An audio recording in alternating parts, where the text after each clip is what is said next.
Today bears little resemblance to the side that will face Arsenal in the FA Cup semi-final in 8 days' time. There are 11 first-choice players absent with injury today, although 7 could be back next week. So David Pleat, in his second and presumably last match in temporary charge, was still finalising his lineup this morning. And 20 years old Anthony Gardner, a £1 million signing from Port Vale, makes his Premiership starting debut in a back three with Gary Doherty and Chris Perry. Stephen Everson and Luke Young will play as wing-backs. Alton Thelwell and Simon Davis are in midfield.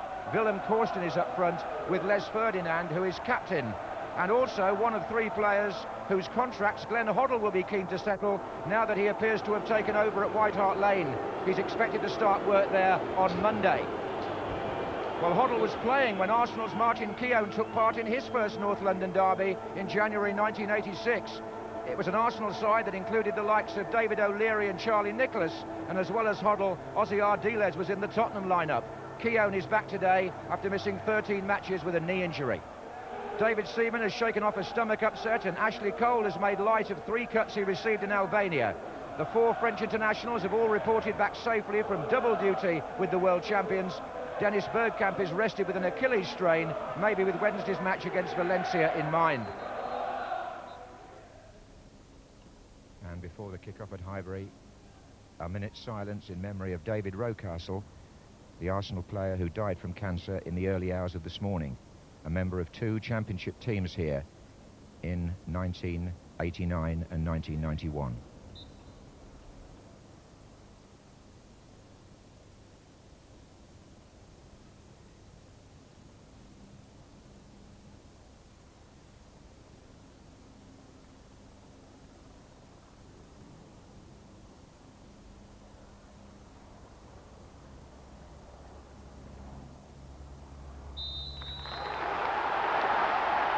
Well, that minute's silence for David Rocastle was immaculately observed by the Tottenham supporters as much as the Arsenal fans. Paul Durkin is in charge today, as he will be of the other semi-final next week between Wycombe Wanderers and Liverpool. Arsenal haven't lost a Premiership match at Highbury for over a year. Spurs have only won once away from home in the Premiership this season. Both clubs in their traditional colours. Martin Keown up straight away with Korsten. Here's Les Ferdinand. Thelwell to Gary Doherty, playing on the right of the 3. And Korsten again. Tottenham starting as though they mean a little bit of business here. This is Doherty.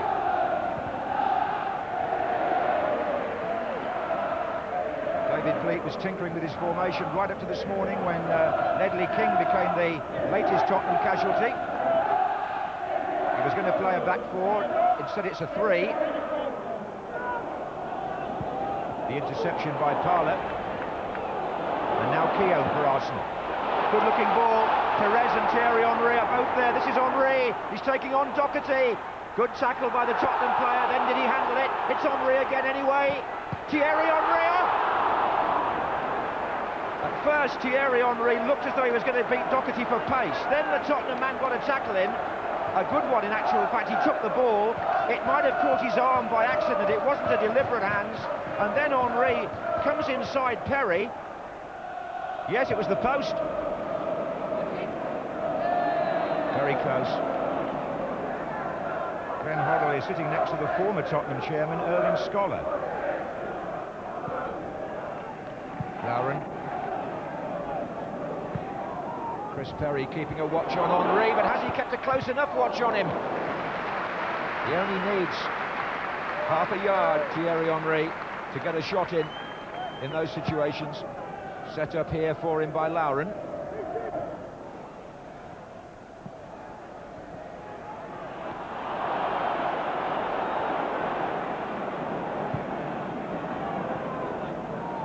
Vieira, Wiltord. Henry, Perez, chance for Arsenal. Robert Perez, good save by Sullivan.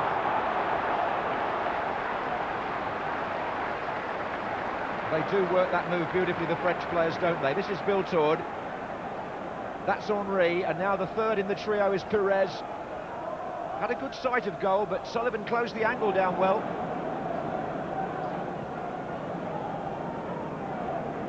It was a shot from Perez. This is Simon Davis. That's a nice run past two defenders. Oh, and Ferdinand didn't get it back into the path of Davis. Otherwise, I think Tottenham would have been really on with a scoring chance there. Good turn by Sylvain Wiltord. There are three ahead of him. Oh, good interception as well. That's Perry again, having a commanding first half for Tottenham. And Davis here in midfield showing what a good player he can be. That's another very fine run from him, Simon Davis. Up against Adams now, and he's past him. Davis, deflection. Oh, it's gone by. Lee Dixon, I think. Oh, Glenn Hoddle can look at this lad here and think, well, a 21-year-old talent who came from Peterborough, Simon Davis, scored twice in the FA Cup against Stockport, you might remember. He nearly scored here at Highbury. That hit Lee Dixon. And it's a corner to Spurs, which Corsten will take. Gary Doherty, who's been showing he can be dangerous at these, is up front here. Ferdinand didn't get there, though.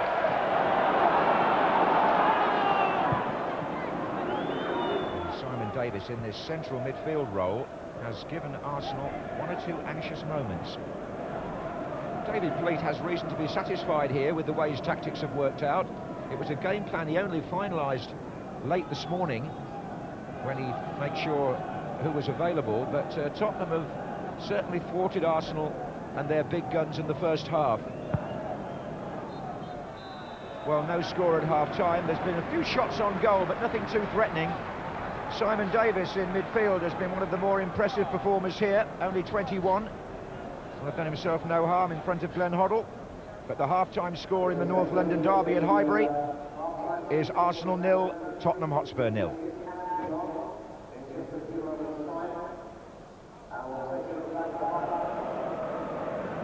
Just referring again to the sound passing of David Rocastle, which is obviously being respectfully acknowledged by the black armbands. He did score a very memorable goal for Arsenal against Tottenham in a League Cup semi-final in 1987. David Pleat was then the Tottenham manager for real, as it were, and George Graham had just taken over at Arsenal. And Arsenal won at White Hart Lane.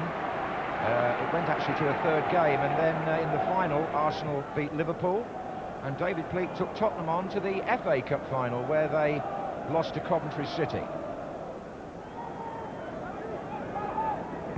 Forward by Keown. Oh, and Wiltord's in round the back of Gardner here. Henry! Didn't hit it hard enough to beat Sullivan, Thierry Henry.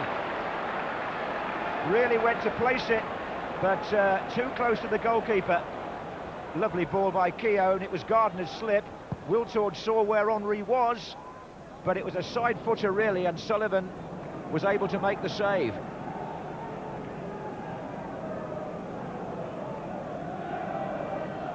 From Arsenal's top scorer.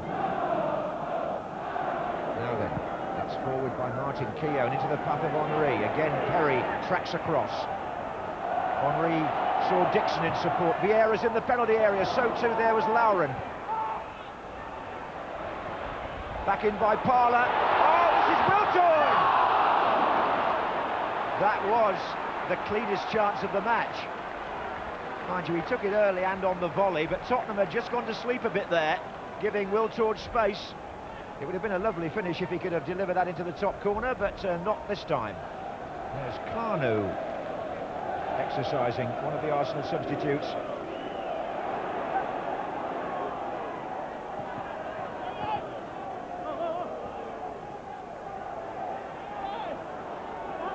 Well, I'm not sure what you do about that. Dixon was almost kneeling over the ball. Referee Durkin has actually given the verdict to Tottenham. Presumably some form of obstruction by Dixon, and Paul Durkin has his arm raised, because you know that is what it's for, it's indirect. Spurs have four players waiting to come in on the cross. One of them here is Everson. This is Ferdinand. And that was a good effort. Luke Young was the player that found himself in a scoring position. Ferdinand actually just took that back to him. And, well, they closed him down. It's a corner. This is one of Tottenham's better spells. Simon Davies going up on the line.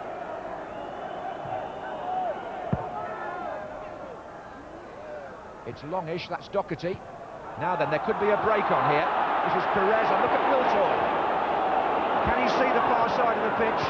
Because that's where Henry is, that's where Parler is. This is Perez. He's looking left, now he's looking right. Now it's Wiltord on the left. Perez in the middle.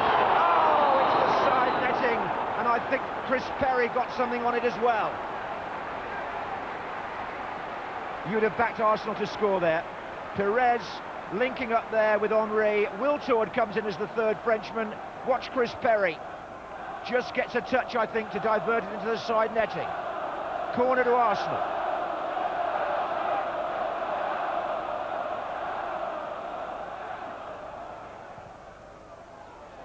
Vieira is at the back.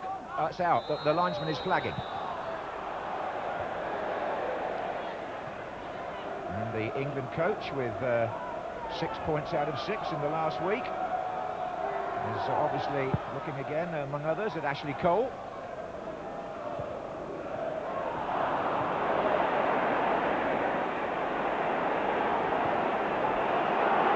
This is Vieira. Dixon finding Parler here. And I think Arsenal are going to get a corner out of that.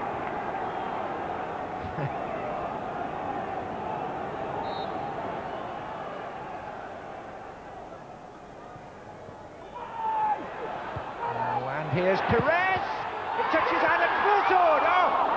Sullivan got it away by the post. There were 2 deflections on it. And I think Paul Durkin has spotted something in there. He's making a motion with his hands. But I think that the outcome is a corner. There were 2 deflections, Wiltord the last, but Sullivan saved it. Corner.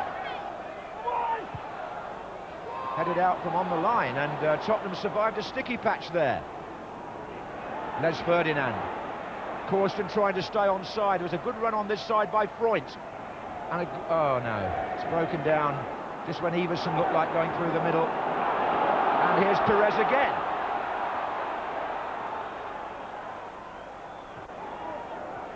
Lauren to Cole. Perez.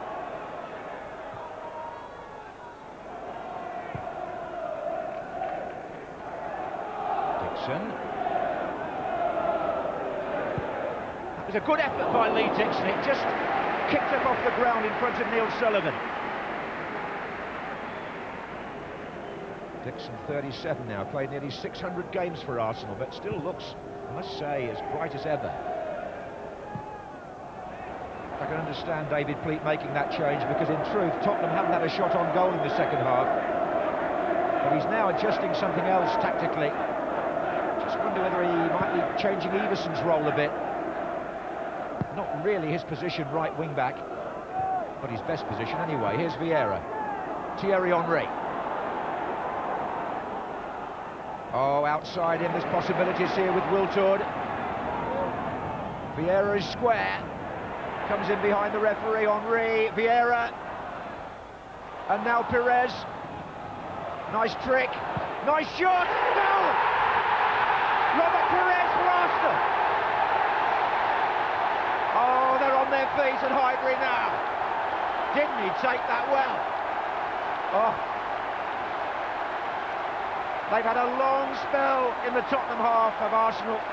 The French players had wasted 1 or 2 chances, I'm sure Wenger would have said. But here Perez makes something for himself. 70 minutes gone in the North London derby. Robert Perez, the goal scorer, came inside there and just curled that right across the face of the goal, and Sullivan into the far corner. This is class. Lovely trick there to shake off the defender. And then the curler.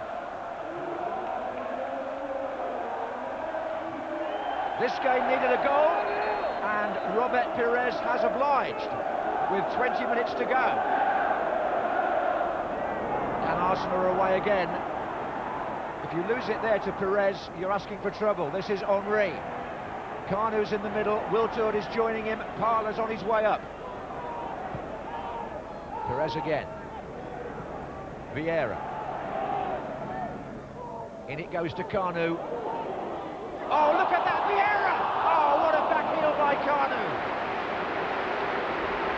Well, that would have been a goal and a half if Sullivan hadn't managed to read what Vieira was going to do. A lovely touch here from Kanu. Watch this, as Vieira goes to his left. That's absolutely brilliant, but Sullivan was reading that all the way.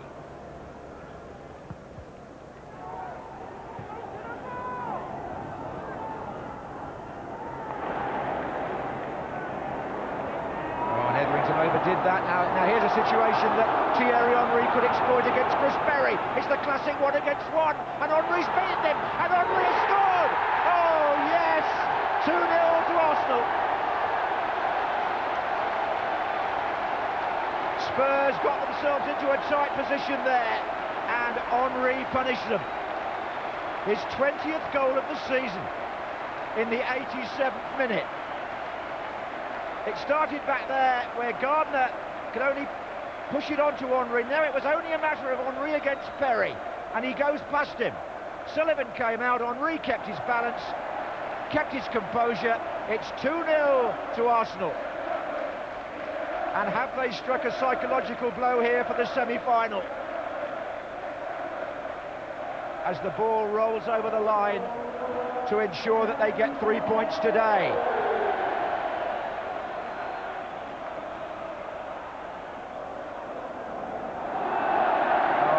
Showboating a bit now. Well, I wonder what Glenn Hoddle will make of this. It's not the team that he'll be picking next Sunday, but he will have noticed that Tottenham was stubborn enough to stay in the game for 70 minutes, but really the craft of the Frenchman was what unlocked the door. It's been a fairly tepid second half performance for David Pleat's team in attack, but that's because Arsenal just moved up a couple of notches and took over the North London derby as the second half wore on. 3 points for Arsene Wenger's team as they look ahead to Valencia and then Tottenham again. For Glenn Hoddle, the first sight of his new charges, although some of them weren't present, they hung on for 70 minutes, Tottenham, until Pires, with that moment of trickery and inspiration, changed the course of the afternoon. The three Frenchmen were on a high. Henry got the second. Wiltord was always dangerous. And on the day when Arsenal mourned the passing of David Rocastle, they beat Tottenham in the North London derby by 2-0. When you have games like that, can you read anything into them when you're about to play the same team a week later? Yes, we don't concentrate on that because we knew that for us the championship is very, very important, and the priority is to have the home strengths in the championship if you want a chance to finish in the top three. And that's why, of course, we were highly focused on the game, maybe a little bit more than Tottenham, who thinks more about the cup, but in between, don't forget, we have a big game as well in the Champions League, so we just try to take a game at a time. Last week you talked to me about the traditions of the club returning. Have they done so now, or are they on the way back? Yes, I think Glenn knows what Tottenham means. He's made that very clear. It is about craft and quality and pleasing the eye, as well as being successful, of course. It will be very difficult to recreate the brilliance of the double side and some of the intermittent brilliance since. But Glenn epitomises craft and quality, and if he can translate that with his coaching into a group of players, then we made a good decision. But he needs to be given time, and I'm hopeful that he will get the support of the crowd. Was it difficult when the players heard the news today to really motivate yourself for this game?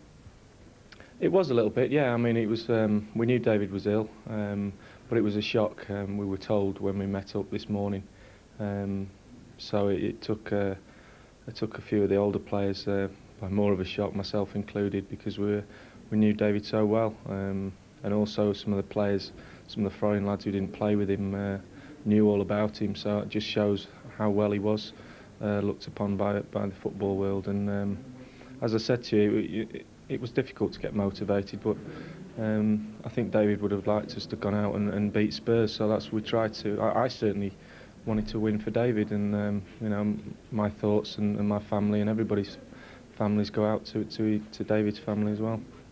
It was a difficult day for some of the Arsenal players, and Lee Dixon summed it up very well there, Alan. Yeah, I think really difficult for the guys that were there in '89 and '91, where David Rocastle was hugely influential in winning the championship, and when you win the championship there's a bond and unity, and it was difficult for the guys to play. But Rocastle himself was a great player. He had tremendous pace, very competitive, and you know, he scored a lot of goals, and he had a bit of humour as well. I remember playing against him in the Charity Shield 1990, and I clipped him, and he could have gone down forever, but he got right away, just laughed at me and said, "You're getting old," and walked on, you know. And I think it's just tragic, really, is at 33. You could sense the emotion around a lot of the grounds today, Trevor, couldn't you? Yeah, Alan's spoken about the you know, David Rocastle, the footballer, and we all know that down that right flank. I think, you know, anyone who knew him away from the pitch, and you know, the older Arsenal lads would you know, he was very friendly, affable. You know, had no sort of ego or side to him, and so, you know, it's more that person I think you think about. And as Lee said, more than anything, 33, it's no age. You know, yeah. His husband, he's got the youngsters. You know, it's them that you think about, I think, at this moment. For his wife and kids especially. Absolutely horrible. As for today's game, how do you think Spurs equipped themselves today? Well, I thought they did particularly well in the first half. You look at the team sheets and you expect Arsenal to run all over the top of Tottenham because they had so many players missing. But certainly in the first half they defended solidly and they were decent in attack. Simon Davis had one or two great runs and it could have been better for them.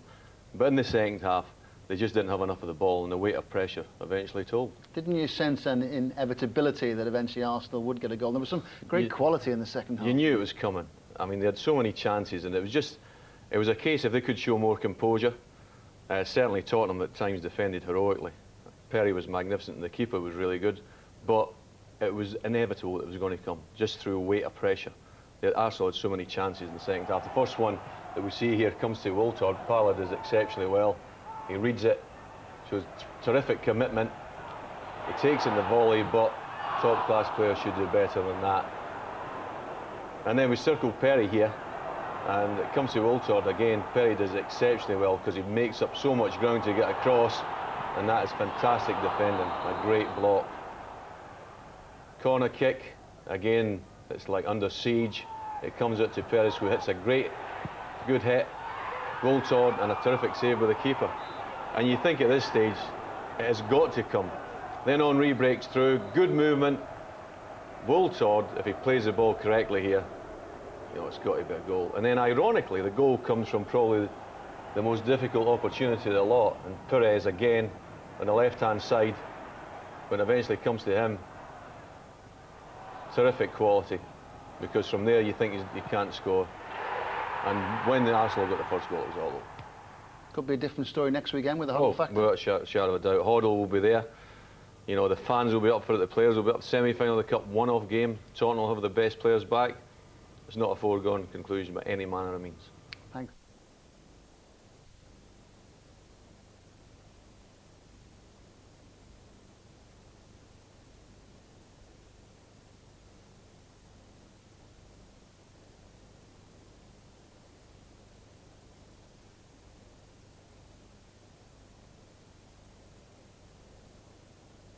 A win in 9 games for Bradford. Draws aren't enough at this late stage, but Coventry's first victory since Boxing Day gives them a chance of extending their 34-year stay in the top flight.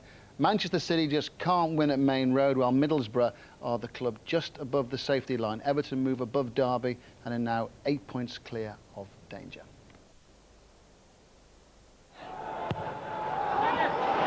In towards the area against the crossbar. Alice Flores already. This one, Sanchez slipped through. Carew is onside here for Valencia, and Seaman makes a crucial save. Carew again. That's beautifully delivered with the outside of the foot to Mendieta. Crossed it towards Sanchez. Dixon got to it. It's Ayala. Valencia take the lead. He's got round Orglamar. Wiltord's cross. Chelsea for Cano. Would you believe he's controlled that in down? Pires to Henry. Fabulous. Absolutely fabulous. Ray Parla! Oh! Picked that out. Yes, he did. A warning shot from the Gunners that echoed across North London. But Wednesday's uplifting performance was no surprise to the neighbours. We know they're a good side. We know they're capable of doing that.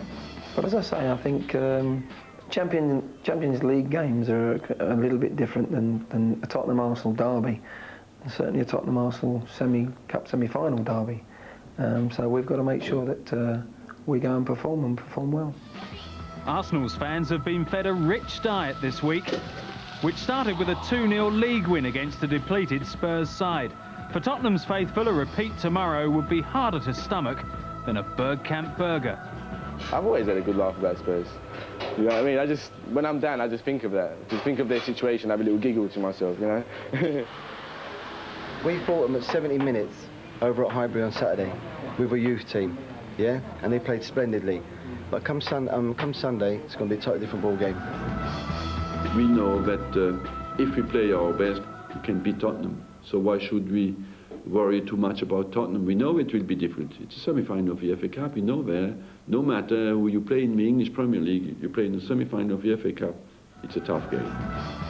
It doesn't help when you're playing a team who's got a new manager, which is Hoddle's first game, so I'm sure they'll be up for it. And on the day, it's who wants to win the most, you know. He's not had that long to work with us, so he's trying to get his ideas across as quickly as he can without confusing us footballers. But no, it is different. There's a lot of people, a lot of players at the club that want to prove themselves to the new management, and I think it's no different when anyone comes into any club. They want to do it for themselves and for the club, and for George to a certain degree, and myself now, as much as anything else. It is the main event for us this season, and it would be wonderful to go into Europe next year, and it would be easier to entice players to come to this club, if we need to bring any in, if there's European football. It's a massive game, more than just beating Arsenal, and it's more than just a semi-final, so it's a big, big game. The club's clash at this stage 10 years ago is still fresh in the mind. Breathtaking, absolutely breathtaking. Their next semi, 2 years later, went Arsenal's way. Third time around, the Hoddle factor means no one's quite sure what to expect at Old Trafford, but some know exactly what they'd like. Nothing to do for 90 minutes, keeping a clean sheet and going through to the cup. That's about it, but somehow it might not pan out like that. You'd like to make a sort of 89th minute blinding save though, wouldn't you, just to secure the win? No, not really. Just keep the ball as far away from me as possible and I'll be happy. With all this thing about the 2001, it being the one, I reckon it's going to be our one. There's no way we're going to lose, and they know it. So when you ask another Arsenal supporter, just have a look deep in his eyes, you'll see. Well, this is really weird, but I had a dream. We were 2-0 up. I come on, scored 2 more goals, and we won 4-0, so that's my score. Great dream. Might not happen that way. Can Hoddle change things in a week? No, but he doesn't necessarily have to change things in a week for Tottenham to win the match. All the players are going to be playing for their positions. They want to impress Glenn Hoddle in the first game. So Glenn Hoddle, I wouldn't imagine, would have been able to affect the game much within the week. But Tottenham, because obviously there's a lot of positivity around the whole situation with the prodigal son, as you say, returning home. The fans are going to be up for it. The players are going to be up for it. Tottenham now is a much happier place. So it wouldn't surprise me if they go on and win the match, but I still expect Arsenal to win. Neil Sullivan has impressed during the FA Cup run, hasn't he? Well, I think he's had to. There's been free scoring up front. I mean, contrary to the league form, they've been lashing him in the cup. But he's been outstanding. He's been one of the cup heroes. And Neil Sullivan, like everybody else, is pretty much playing for his players. He's got Ian Walker in the wings there for next season. And it's a George Graham signing. He's an excellent keeper who's thoroughly enjoying himself at Tottenham. Possibly needs to be in top form again tomorrow. It depends what sort of Arsenal side turns up. Yeah, Arsenal, they have been inconsistent. They do have the personnel, regardless of the team who actually goes out. It depends, as you say, how they're going to perform. And if Arsenal perform, Arsenal should win.